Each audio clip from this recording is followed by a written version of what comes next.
నకిలీ తొలి వెలుగు చక్కర్లో పడొద్దు, అసలైన తొలి వెలుగును ఫాలో అవ్వండి. ఇదే సందర్భంలో మీరు అసలు బీజేపీ వైపుగా పోవాల్సినటువంటి అవసరం వచ్చింది. బీఆర్ఎస్లో ఉన్నప్పుడు ఓకే, అక్కడి వరకు బాగానే ఉంది, మీరు జెడ్పీటీసీ అయ్యారు, మీ ఫాదర్ ఎంపీగా గెలిచినటువంటి సందర్భం ఉంది. కానీ ఇక్కడ ఉన్నటువంటి రాష్ట్రానికి ముఖ్యమంత్రి మీ ప్రాంతానికి సంబంధించినటువంటి వ్యక్తి, అలాగే దాదాపుగా చాలామంది జాయిన్ అవుతున్నటువంటి సందర్భాలను చూస్తే కాంగ్రెస్ వైపుగా మలుతున్నటువంటి తరుణంలో బీజేపీని ఎందుకు ఎంచుకున్నారు? అసలు బీజేపీలో మీకేం నచ్చింది? అసలు బీజేపీ అనే పార్టీ దేశంలోని అత్యంత ఎక్కువ మంది కార్యకర్తలు గల పార్టీ, అంతేకాకుండా అత్యంత క్రమశిక్షణ కలిగిన పార్టీ.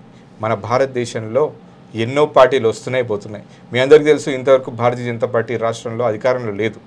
అయినప్పటికీ కూడా కార్యకర్తలు చెక్కు చెదరకుండా అలానే ఉన్నారు. కానీ నిన్న మొన్న ఒక గవర్నమెంట్ పడిపోతే ఆ కార్యకర్తలు కూడా చిందరవందర అయిపోయి దిక్కులు చూసే పరిస్థితి ఏర్పడుతుంది. కానీ భారతీయ జనతా పార్టీ అంటే ఒక క్రమశిక్షణ, ఒక నిబద్ధత కలిగిన కార్యకర్తలు ఉంటారు. వారందరూ కాకుండా భారతదేశంలో ఒక దేశ భద్రతను కాపాడాలంటే నరేంద్ర మోడీ గారి నాయకత్వం కావాలి. అటువంటి నాయకత్వానికి యువకుడిగా రాజకీయ పార్టీలన్నీ పక్కన పెట్టేసి ఒక యువకుడిగా నేనైతే ఎవరికి ఓటేస్తాను, నేనైతే ఎట్లాంటి ప్రధానమంత్రిని కావాలనుకుంటున్నాను, నేనైతే ఎటువంటి భారతదేశాన్ని కలలుగన్న భారతదేశాన్ని ఎటువంటి భారతదేశాన్ని చూస్తున్నాను. ఇప్పుడు అభినవ వివేకానందుడిలాగా ఈరోజు నరేంద్ర మోడీ గారు వచ్చి మా యువకులందరికీ కూడా ఎంతో స్ఫూర్తిగా భారతదేశాన్ని ఒక అందరూ కూడా విభజించి పాలిస్తున్న ఈ భారతదేశాన్ని మరొకసారి ఏకత్వం వైపు తీసుకెళ్తున్న ఇటువంటి భారతదేశంలో నేను కూడా ఒక భాగస్వామిని కావాలని నేను భారతీయ జనతా పార్టీలో కలవడం జరిగింది. నేను ఆ రోజు ఊహించలేదు నాకు ఎంపీ టికెట్ ఇస్తారని. నాన్నగారు సిట్టింగ్ ఉన్నారు, ఆయనకే రావచ్చని చాలామంది కూడా అనుకున్నారు. కానీ నేను అడగలేదు కావాలని కూడా, ఆయన కూడా అడగలేదు. మేమైతే జాయిన్ అవుతున్నాం, ఎస్సీ వర్గీకరణ దృష్టిలో పెట్టుకొని మేము భారతీయ జనతా పార్టీలో జాయిన్ అవుతున్నామని మేము జాయిన్ అయిన రోజు చెప్పడం జరిగింది. కానీ ఆయన మా ప్రొఫైల్స్ అన్నీ వెరిఫై చేసుకొని ఈరోజు భవిష్యత్తుకి ఒక లీడర్షిప్ని అందించే, మీరు అన్నట్టుగానే మహబూబ్ నగర్ నుంచి ఒక మంచి లీడర్ని అందించాలి, ఈ పాలమూరు నుంచి ఒక మంచి నాయకుని మనం క్రియేట్ చేయాలనే ఉద్దేశంతో ఆయన నాకు పార్లమెంట్ అభ్యర్థిగా పేరు ప్రకటించడమే కాదు 10 రోజుల్లోనే నాగర్ కర్నూల్ గడ్డపై అడుగుపెట్టి భరత్ను దీవించండి అని 1,00,000 మంది కార్యకర్తల సమక్షంలో వచ్చి నా కోసం ఢిల్లీ నుంచి రావడం నా జన్మలో మర్చిపోలేని ఒక అరుదైన సంఘటన. ఇదంతా బాగానే ఉంది, కానీ కనీసం ఒక్క ఎమ్మెల్యే కూడా బీజేపీ పార్టీకి లేడు. 7 సెగ్మెంట్లను మనం చూసినట్టయితే ఉంటే కనీసం ఒక్క ఎమ్మెల్యే కూడా లేడు.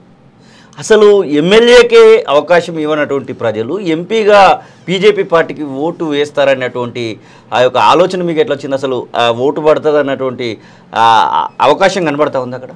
2019లో లోక్సభ ఎలక్షన్లో కేవలం ఒకే ఒక ఎమ్మెల్యే తెలంగాణ నుంచి ఉన్నారు, కానీ ఎంపీలు 4 అయ్యారు.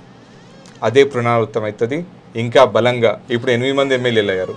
ఇంకా డబల్ డిజిట్లో దాదాపు 12 ఎంపీలు తెలంగాణలో భారతీయ జనతా పార్టీ గెలవబోతుంది.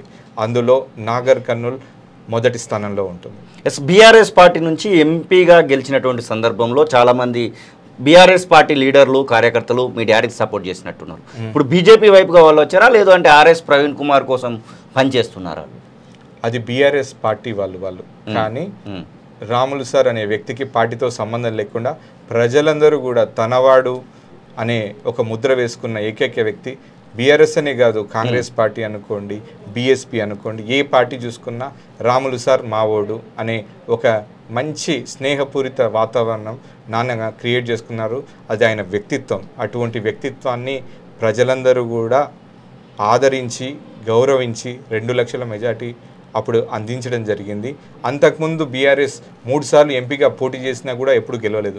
కేవలం నాన్నగారు నిలవడం వల్లే ఆ రోజు గెలవడం జరిగింది. ఇప్పుడు కూడా ఆయన మంచితనం, ఆయన అడుగుజాడల్లో నేను నడుస్తున్నాను. ఇట్లాంటి సందర్భంలో భారతదేశంలో ఒక యువకుడికి తెలంగాణలో అతి చిన్న వయస్కుడిగా నాకు టికెట్ ఇవ్వడం, యువతంతా కూడా వాళ్ళకే టికెట్ వచ్చినట్టుగా భావిస్తున్నారు. వీరందరూ కూడా నన్ను గెలిపించాలని, నన్ను పార్లమెంట్కి పంపించాలని వాళ్ళందరూ కూడా ముందుండి నడిపిస్తున్నారు ఈరోజు ప్రచారాన్ని అంతా కూడా. 7 నియోజకవర్గాలు చుట్టడం అనేది పెద్ద సమస్య. ఇప్పుడు ఉన్నటువంటి పరిస్థితులలో కేవలం ఇంక 20-25 రోజులు మాత్రమే ఉంది. ప్రజలందరికీ రీచ్ అవ్వడానికి మీ యొక్క ప్రణాళికలు ఎలాంటివి రచించడం జరిగింది? ఇప్పుడున్నటువంటి పరిస్థితులలో ఎట్లా ప్రజలకు రీచ్ అవుతారు? అసలు మీరు పోటీలో ఉన్నారనేటువంటి విషయం అందరికీ తెలియాల్సినటువంటి అవసరం ఉంది. 20-25 లక్షల ఓటర్లు ఉన్నటువంటి కాన్స్టిట్యుయెన్సీ నాగర్ కర్నూలు నియోజకవర్గం. ఇప్పుడు నేను మాత్రమే లోకల్ వ్యక్తిని అక్కడ. ఓకే. మల్లు రవి గారు జడ్చర్ల నుంచి వస్తారు, ప్రవీణ్ కుమార్ గారు సిరిపూర్లో ఓడిపోతే వచ్చారు, గెలుచుంటే అక్కడే ఉండేవాళ్ళు, ఓడిపోయారు కాబట్టి ఇక్కడికి వచ్చారు. ఓకే. నేను మాత్రమే జిల్లా పరిషత్ సభ్యుడిగా 5 సంవత్సరాలు ప్రతి మీటింగ్కి అటెండ్ అవుతూ, ప్రతి ఫంక్షన్కి అటెండ్ అవుతూ, ప్రజలందరి సమస్యలు తీరుస్తూ, అధికారులతో మాట్లాడి అందరితో కలిసి ఉన్న వ్యక్తిని. నాకు మాత్రమే అక్కడ జరిగే వ్యవస్థలో జరిగే పరిస్థితులన్నీ కూడా నాకు తెలుసు. ప్రతి ఊరు పేరు తెలుసు, ప్రతి వ్యక్తి పేరు తెలుసు, ప్రతి గ్రామం కూడా నేను వెళ్ళడం జరిగింది. నేనేం కొత్త వ్యక్తిని కాదు, వాళ్ళలో ఉండే వ్యక్తినే, యువకుడినే. యువకులందరూ కూడా నాకు పరిచయం అవసరం లేని వ్యక్తిని నేను. కానీ ఇక్కడ వేరే వాళ్ళు వచ్చి నేను తెలియదని వాళ్ళు చెప్తున్నారు తప్పితే వాళ్ళు తెలియదనే విషయం గమనించట్లేదు వాళ్ళు. అంటే మీకు అపోనెంటే లేరనేటువంటి విషయాన్ని కూడా చెప్తున్నారా ఇప్పుడు? ఇక్కడ నరేంద్ర మోడీ గారి ఎలక్షన్స్ అండి ఇవి. నరేంద్ర మోడీ గారికి ఎవరైనా అపోనెంట్ ఉంటారా? ఓకే, ఉండరు. ఇంకా ఇంతకంటే నేను చెప్పడానికి ఏం లేదు. వాళ్ళందరూ కూడా రాజకీయంగా ఎదగడానికి ప్రయత్నం చేస్తున్నారు. కానీ నరేంద్ర మోడీ గారు భారతదేశం అభివృద్ధి పదంలో ముందుకెళ్ళడానికి చూస్తున్నారు. భారతదేశం అభివృద్ధి చెందాలంటే మోడీ గారు కావాలని చదువుకున్న యువకులు, యువత, ఉద్యోగస్తులు, ప్రతి వ్యక్తి కూడా కోరుకుంటున్నాడు ఈరోజు.